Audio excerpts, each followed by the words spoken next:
میری زندگی کا مقصد تیرے دین کی سرفرازی، میں اسی لیے مسلمان، میں اسی لیے نمازی۔ نیکی کے کاموں میں ایک دوسرے کی مدد کرو اور برائی کے کاموں میں علیحدہ ہو جاؤ۔ ایک دوست دوسرے دوست سے، آج میرا مووی دیکھنے کا دل کر رہا ہے، کون سی دیکھوں یار بڑی زبردست مووی آئی ہے، فلاں ہیرو ہیروئن ہے، سینما میں لگی ہے۔ بڑے عرصے بعد پاکستانی سینما میں ایسی مووی لگی ہے جو بالی ووڈ اور ہالی ووڈ کو ٹکر دے۔ کیا ساتھ چلیں؟ چل ایسا کرتا ہوں، اس دفعہ ٹکٹ میری طرف سے، اگلی دفعہ تو دلا دینا۔ یار ڈانس پارٹی ہے کالج میں، ایک دوست کو ساتھ لانے کے لیے کہا گیا ہے۔ یہ تو کلچرل ایونٹ ہوتے ہیں، اس سے ہمارا کلچر پروموٹ ہوتا ہے۔ ہاں یار میں ساتھ چلتا ہوں، بابا سے گاڑی بھی لے لوں گا، اور اگر کوئی انٹری فیس ہوئی تو میری طرف سے۔ یہ ہے ہمارا طرز عمل، روزمرہ کی زندگی اور اس میں ہمارا کردار۔ ابھی کسی جاننے والے سے بات کریں کہ یار فلاں جگہ کوئی مولوی صاحب درس دے رہے ہیں، بڑی مناسب بات کرتے ہیں، ساتھ چلو گے؟ یا ہماری یونیورسٹی میں سیلاب زدگان کے لیے کیمپ لگا ہے، ٹیچرز نے کہا ہے اپنے دوستوں کو بھی ساتھ لانا۔ ایسی صورت میں پیٹ کا درد، سر کا درد، امی کی دوائی، ابا نے کام کہا تھا، الغرض دنیا جہان کے کام یاد آ جائیں گے۔ کیا ہو گیا ہے ہمیں کہ ہم کس طرف جا رہے ہیں؟ اللہ پاک سورہ مائدہ آیت نمبر 2 میں فرماتے ہیں، اور نیکی اور پرہیزگاری کے کاموں میں ایک دوسرے کی مدد کرو اور برائی اور سرکشی کے کاموں میں علیحدہ ہو جاؤ۔ کتنا آسان ہوتا ہے میوزک یا کامیڈی کلپس کو شیئر کرنا، اور کتنا مشکل ہوتا ہے اللہ، قرآن اور نبی کی تعلیمات کو سننا۔ میں بغیر کسی فائدے کے قرآن کی آیتوں کے بارے میں ویڈیوز بناتا ہوں، میرے چینل کو سبسکرائب کریں اور شیئر کریں۔ کیا واقعی ہمارا عمل، ہماری زندگیاں اس آیت کے مطابق ہیں؟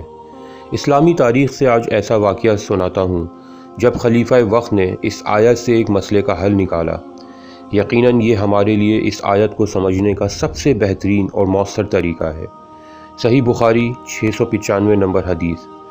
جب حضرت عثمان رضی اللہ تعالیٰ عنہ کو گھر میں محصور کر دیا گیا اور مسجد نبوی میں امامت باغیوں کا امام ادا کروا رہا تھا، تو کچھ صحابی رضی اللہ تعالیٰ عنہم حضرت عثمان رضی اللہ تعالیٰ عنہ کے پاس گئے اور کہا، ہمیں ڈر ہے کہ اگر ہم باغیوں کے امام کے پیچھے نماز پڑھیں گے تو کہیں گناہگار نہ ہو جائیں۔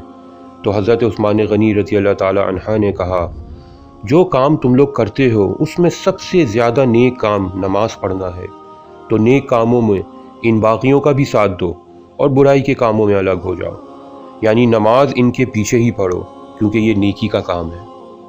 اس آیت میں ایک باریک نکتہ یہ بھی ہے کہ ہم نے نیکی کے کاموں میں ایک دوسرے کی مدد کرنی ہے۔ نیکی نیک لوگوں کی نہیں۔ اکثر ایسا ہوتا ہے کہ نیک کام کرنے والا آدمی معاشرتی طور پر بدنام ہوتا ہے، یا اس کی شہرت کوئی اتنی اچھی نہیں ہوتی، اور اکثر ایسا دیکھا گیا ہے کہ نیک نام لوگ جو معاشرے میں نیک سمجھے جاتے ہیں، اپنی نام اور شہرت کا فائدہ اٹھا کر اکثر ایسے کاموں کی ترویج کرتے نظر آتے ہیں جو اللہ کو پسند نہیں ہے۔ اسی لیے اللہ نے اس آیت میں نیکی کے کام میں مدد کرنے کا کہا ہے اور برائی کے کاموں میں علیحدہ ہونے کا کہا ہے۔ یہ نہیں کہا کہ نیک لوگوں کی مدد کرو اور برے لوگوں سے دور رہو۔ انسان کا عمل کو بیس بنایا گیا ہے، نہ کہ اس کی پرسنالٹی کو۔ مشہور حدیث ہے، انما الاعمال بالنیات، عمل کا دار و مدار نیتوں پر ہے۔ اللہ پاک کے حضور 3 طرح کے نیکوکاروں کو لایا جائے گا۔ اللہ پاک ان تینوں کو جہنم میں ڈلوا دیں گے، وجہ ان کی نیت ہے۔ ان میں سے ایک شہید ہوگا، ایک سخی ہوگا اور ایک عالم ہوگا۔ انہوں نے جو بھی نیکیاں کی ہوں گی وہ دنیا کے فائدے کے لیے کی ہوں گی، اس لیے آخرت میں ان کا کوئی حصہ نہیں ہوگا۔ اللہ پاک جو کچھ آج ہم نے پڑھا ہمیں سمجھنے کی اور اس پر عمل کرنے کی توفیق دے۔ آج یوٹیوب ویڈیوز پہ آپ میوزک ویڈیوز اور فلموں کے کلپس کو دیکھ لیں، ان کے ملین نہیں بلین ویوز ہوتے ہیں، اور اسلامی ویڈیوز کو دیکھ لیں، اگر 1000 ویو بھی مل جائے تو غنیمت ہے۔ یہ ہے ہمارا رویہ۔ اللہ پاک ہم سب کو قرآن کی تعلیمات سے جوڑے اور نیک انسان بنائے، آمین۔ میرے واسطے دعا کیجیے گا۔ شکریہ۔